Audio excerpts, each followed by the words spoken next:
Good morning, everybody. Welcome back to Knuppe Ranch. This morning we're kind of working on my basement a little bit. We're gonna run up, get some forms for them walls, and I don't know if we'll end up setting them today or not. Kind of muddy. It rained a lot. How much rain did we get? About 1.5 inches. Yeah, we had like 1.5 inches of rain Monday night.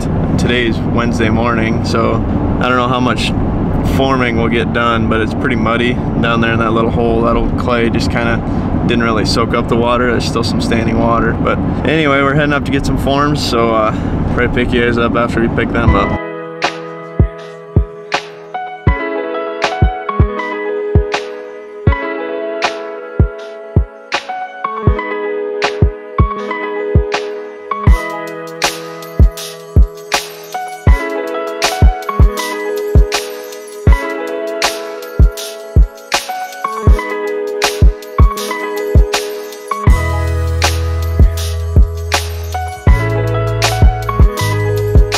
So we just got the forms picked up, 4-foot and 6-foot forms. So now we actually got to run to a job site where the guys are setting up forms. We got to get some fillers because we kind of got some odd numbers of, you know, it's like 4 foot, well, and like 4 inches or something, and it's weird. So we got a 4-foot form won't do it, or a 3-foot wide form won't get us there all the way. So we got to grab some other things to fill in to make it exactly what we need it. So we're heading there now. So we just got back and dropped off them forms at my house, that trailer. But it's still really muddy in that hole that we dug from that rain we got on Monday. So we're gonna wait for it to see if it dries out a little more today and probably set them up tomorrow. But if it doesn't dry up, we'll just throw some base course down there and then we can stand on that and it'd be dry anyways. So now we're gonna head home, load some things up, and then go over and check the cows and kind of work on some pens over there to get them ready for Friday when we're preg checking, because we're gonna be pretty busy Friday. It's gonna be a long day over there, so gotta get everything ready so I don't gotta worry about nothing when Friday rolls around.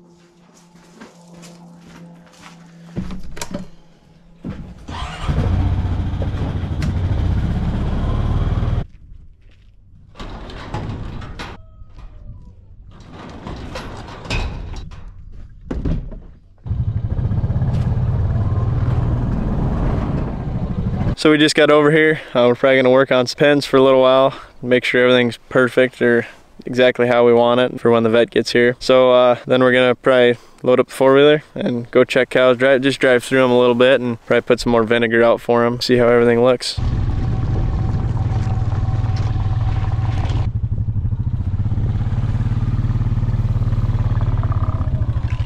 So that 1.5 inches of rain that we got on Monday, I mean, it's October 3rd already, so it's late fall, so there's a lot of old grass and that's just kind of dried up, and so that 1.5 inches of rain that'll bring a lot of new grass in, get some growth going while it's still, you know, it's still fairly warm for us this time of year, which is not usual, but it is this year anyway. It's still kind of warm, so that rain will do a lot of good, especially this late in the year, bringing some new regrowth that'll kind of go dormant over the winter. Then it'll have a good head start next spring and stuff like that, so it'll do some good for us, which is always nice to see.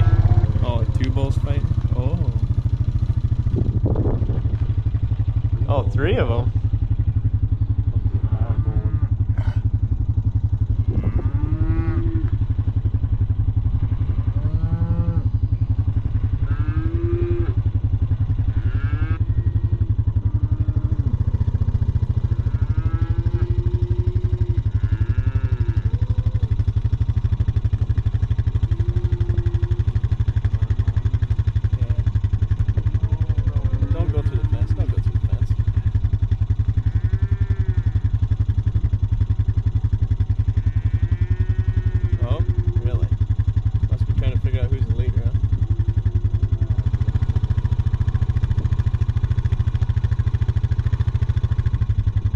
You want to kind of explain why bulls fight? It's kind of just to figure out who's boss, right? Yeah, just dominance. Yeah, they just see who the toughest one is. That's kind of Mother Nature's way of selecting for the best bull that breeds. I guess the toughest one gets the more best, ladies, huh? Yeah, breeds more cows, and their genetics get passed on. And a lot of times you'll see bulls fight, and then after they get done fighting or whatever, there'll be one bull that lays off by himself for, I don't know, a couple days, week, you know, just get, not obviously that's probably the one that lost because he's not hanging around the other cows or the other bulls, so he's kind of over, just kind of healing his wounds and laying down and just kind of eating and doing whatever. But you know, he doesn't really hang around the cows as much no more after he kind of gets weaned out. So it's definitely a dominance thing. I'm sure it's just like anything, you know, bucks fight deer, you know.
Checked out over here, everything looks good. They had vinegar in there, a little tub deal, so we're gonna head home and probably find something else to do. So it's afternoon now, and I'm gonna unload this four-wheeler out of the back of this white pickup. Then I'll hook this white pickup up to that little car trailer. We're gonna haul the Bobcat in to my house to unload the concrete forms and gravel and push dirt around and haul some dirt back home and stuff like that.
That one's one of the older ones, I think. Maybe. Oh no. Yeah. That one. No.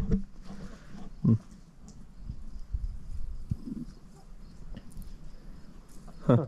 Yeah, no. They're getting to be about the same size. You can't tell them apart. There's another one. Yeah, this one here is another new one. Yeah, that I wonder if it ain't a rooster too. Yeah, because he's got the feathers on his tail. Yeah, I've never seen him crow though. I've seen the other one crow. That's what Grandpa said. You just have to. Oh, yeah, he is a rooster. Yeah, so both of them are roosters. We're loading up and heading into my house.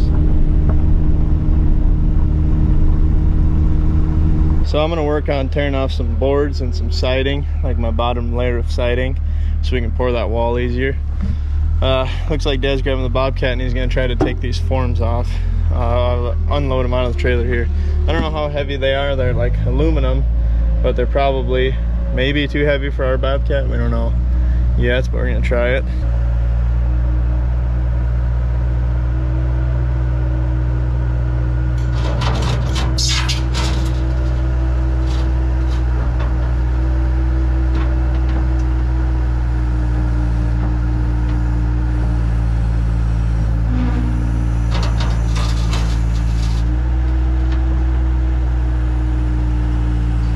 So there was little boards ran like right here all the way around this little cantilever. So I'm working on taking them off because we're gonna take them off, then we're gonna run a green treat 2x4 right here, so that when we pour the concrete up in here, then it's, you know, because this isn't ground contact, this is just white lumber, yellow pine or whatever it is. So when we pour them walls, we'll pour in and they'll pour up. We'll pour up to the bottom of that green treat 2x4 that I put on here. Then when we put that 2x4 up there, we're going to put tap cons through it before we stick it up here, because once we stick it up here, it'll be right here. We won't have room to put a hammer drill and drill into the concrete and then put a tap con in.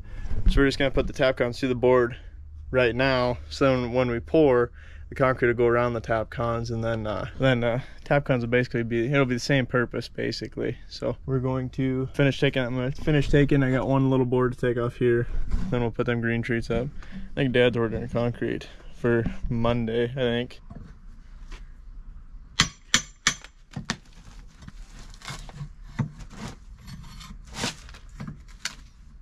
So actually, I think the next step will be this siding here that hangs low past this. We're gonna cut it back, and this rim board, we're gonna cut it back just so it's like 1 3/8 below this, so that the farthest thing sticking down is that green treat. So I think that'll be the next step, and then we'll put them green treat boards on all the way around, and then after that we should be able to snap lines, and then we'll tie in rebar to these, and then there won't be very many steps left, and we'll be setting forms in. I don't know if we'll end up getting forms set today, but we'll probably get some rebar tied on, I bet. We'll probably set forms tomorrow, but we're gonna try to order concrete for Monday, and then so we just gotta have everything ready by Monday anyway. It's kind of clouding up. I don't think it's supposed to rain today. I hope not, because I mean, this is still really, really muddy from the rain on Monday. In order to put this green treat boards up, we got some nails sticking through like every 16 inches. So in order to get them out, we got to take this bottom piece of siding off, and we got to take this bottom piece of siding off anyways for when we pour concrete. So I'm working on taking that out. It's rotted pretty well, pretty good rotted. I'm thinking about eventually I'm going to re-side this whole house. So I'm going to take this bottom row off, and then I'll find an old piece of siding to put on there temporarily, and I'll price it out, and then see if I can get some new siding on the way and re-side this whole house. But anyway, we're gonna turn that off. Once I get that off, then I can get them nails out, and then after I get the nails out, I can put the green treat board on. So it looks like Dad working on getting the forms off. We gotta unload some forms off them pallets, because them pallets was too heavy for the Bobcat to lift. So yeah, we need a bigger Bobcat. But so Dad's unloading that, working on that. I'm working on this. Grandpa's working on putting some caulking in some of the gaps on my house. Then we're going to do tar paint. We're going to put that tar paint stuff, foundation paint, on this to seal that up too. So we're all working on something.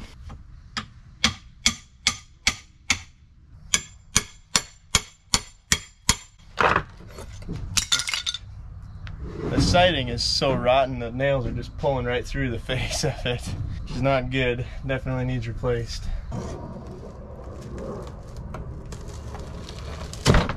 There we go.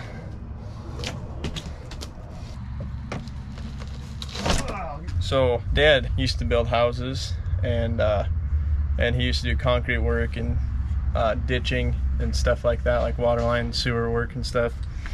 And then now I'm a framer too. I build pole barns and frame houses and stick frame garages and stuff like that too. So there's a little bit of knowledge behind what we're doing here. I wouldn't say this is the absolute correct way to do this, probably not the way an engineer would tell you how to do it, but this is the way a working man's probably gonna do it anyway. This is working man knowledge put behind this.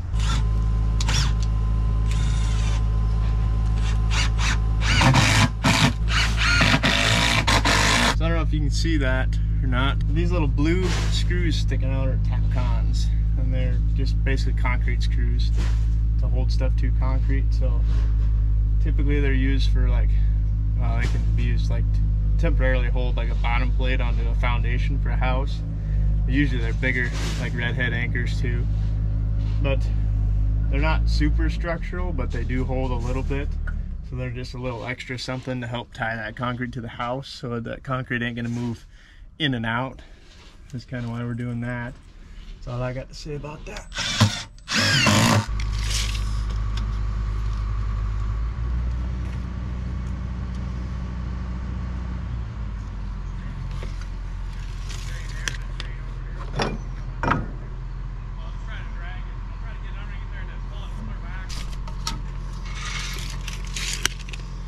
So I'm doing one of these tap cons roughly every 16 inches. Kind of hold some stuff in place hopefully, and try to do one on the end here and one on this end. So this is what the tap cons look like. They're just concrete screw. So these ones got Phillips heads. You can get them with hex heads too. So I'm just using these Phillips heads ones because I don't really like the Phillips heads ones. So I'm just gonna use them for this project so we don't got as many left. I don't really like Phillips screws in general just because they strip out a lot easier. Anybody that's done any kind of remodel work or carpentry kind of knows what I'm talking about. So I got these green treats all in. Now we're going to tie this rebar here. We'll do 2 foot, 2 foot, 2 foot. So 3 runs of rebar for inside the walls. So we're going to start working on that now. I go down a little bit. Yeah, that's right.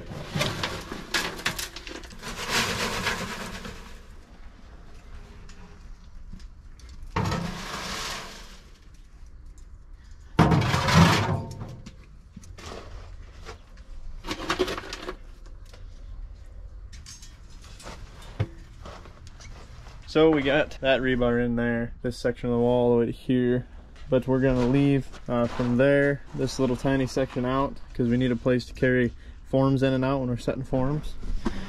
So that'll be our place to carry forms in and out when we're setting forms. And then we'll put this rebar in. Once we get the inside forms carried in, then we'll put this rebar in so that it's already in when we set the walls, and then bore it. So yeah, hopefully we're kind of having trouble finding concrete. Right now they're saying that well, today is Wednesday and they're not going to be able to get concrete to us until next Friday, which is a long time. So we're thinking about kind of pouring it by hand almost, or like, you know, with the Bobcat and the mixer, so that we can get it done faster, because we don't really want to wait that long. I don't really want to hold my yard that long, you know, if it keeps raining or something. And you know, after we pour it, we're gonna have to wait another week after that till we can backfill so the concrete's strong enough to take all that pressure from the dirt. So we kind of want to get it done as fast as we can anyways. So we're kind of trying to figure out what we're gonna do there. I don't know what we're gonna end up doing or not, but I'm sure you guys will find out because there'll be a video about it, I'm sure. So yeah, we'll find out. So we got some rebar tied up there, and we just got to cut some rebar and bend some rebar to put in here. Got some base course in here, kind of let it dry out a little bit because it's still pretty wet. But I think tomorrow morning we're gonna start the morning with setting forms and getting this done. Then we'll go over, then we're gonna move the cows a little closer to the pens there, so it's a little easier for us to get them in Friday morning for when the vet comes. So yeah, but I guess with that, I think that's just about gonna do it for this video. So always remember to like and subscribe, guys, and as always, we'll catch you in the next one.